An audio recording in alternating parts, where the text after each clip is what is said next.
Good morning, students. Myself Meenakshi Gurjar, Assistant Professor in Government Girls College, Jhalawad. Today we will discuss on aldehyde and ketone, Part 2. At first, we will discuss on preparation of aldehyde. First is from acyl chloride. Acid chloride. Acyl chloride, and we can say it acid chloride also, is hydrogenated over catalyst palladium on barium sulfate. This reaction is called Rosenmund reduction. This is an example of this. Look at here, this is benzoyl chloride, which is an example of acid chloride when it is treated with palladium BaSO4. तो इसमें इसका reduction होगा और hydrogenated होके यहाँ से एक HCl आपका अलग निकल जाएगा और H यहाँ पे इनकॉर्पोरेट हो जाएगा और बेंजल्डिहाइड का फॉर्म हो जाएगा.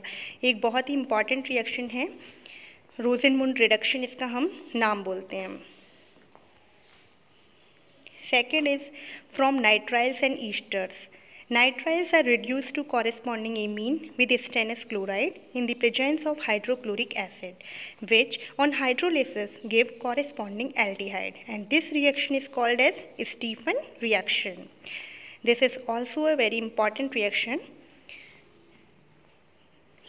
Look at here, RCN. This is an example of RCN, यानी कि हम इसे एल्किल साइनाइड भी बोलते हैं और IUPAC नेम इसका होता है nitrile, alkyl nitrile.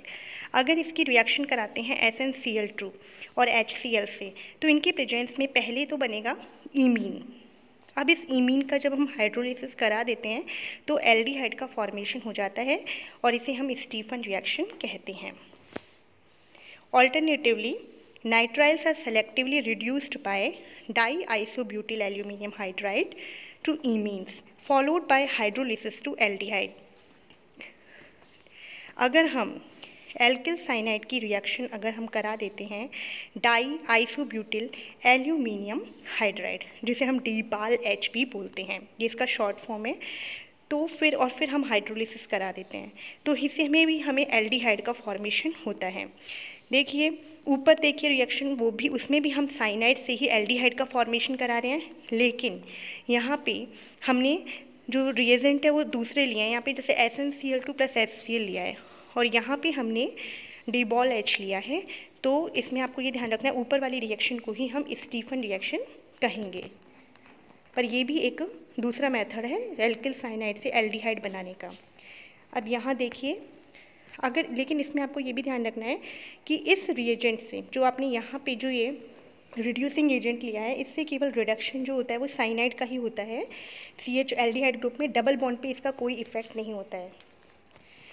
Third reaction is Etard reaction. It is also very important reaction in point of exam.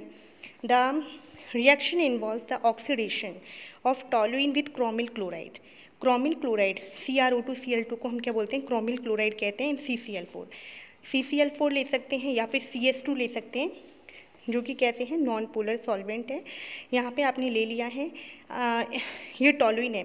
तो इस केस में क्या होता है कि जो भी ये साइड चेन लगी हुई है बेंजीन की, इसका ही रिडक्शन होता है. तो पहले तो यहाँ से ये क्रोमियम कॉम्प्लेक्स बन गया है, फिर इसका अगर हम हाइड्रोलिसिस कराते हैं तो बेंजल्डिहाइड बन जाता है.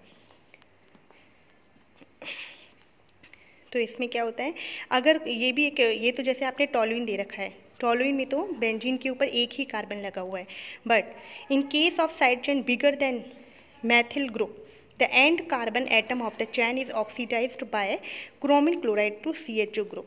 अगर इसमें सपोज बड़ी चेन लगी हुई है ना, एथिल ग्रुप लगा हुआ है, प्रोपिल ग्रुप लगा हुआ है, तो उसमें जो उस साइड चेन का लास्ट वाला कार्बन होगा, एंड कार्बन होगा जो होगा, वही रिड्यूस होगा और वही एल्डिहाइड वाले ग्रुप में चेंज होगा. फोर्थ है halogenation of toluene followed by hydrolysis. Side chain chlorination of toluene gives benzyl chloride. यहाँ देखिए टॉलुइन है, इसका हमने क्या कराया है, क्लोरिनेशन कराया है, तो बेंजल क्लोराइड बन गया है पहले. फिर अगर आप इसकी हाइड्रोलिसिस कराते हैं तो फिर ये बेंजल्डिहाइड में चेंज हो जाता है और ये कॉमर्शियल मेथड है बेंजल्डिहाइड बनाने का. Fifth is Gattermann coach reaction. It is very important reaction. When benzene or its derivative is treated with carbon monoxide and HCl hydrochloride in presence of anhydrous aluminium chloride or cuprous chloride, it gives benzaldehyde और substituted benzaldehyde। यहाँ ये benzene है, इसकी reaction हमने copper और carbon monoxide और HCl से कराई है एनहाइड्रस AlCl3 में, तो बेंजल्डिहाइड का फॉर्मेशन हुआ है। अगर हम इस रिएक्शन में यहाँ पे हमने Cu + HCl लिया है, अगर हम यहाँ पे if Cu in the above reaction is replaced by HCl, the reaction is called Gattermann aldehyde synthesis और Gattermann formylation और simply Gattermann synthesis। अगर हम यहाँ पे HCl ले लेते हैं तो ये रिएक्शन क्या कहलाती है, Cu की जगह, तो ये रिएक्शन कहलाती है सिंपल गाटरमान रिएक्शन, और ऊपर वाली अगर Cu ले लेते हैं तो Gattermann coach reaction. Thank you.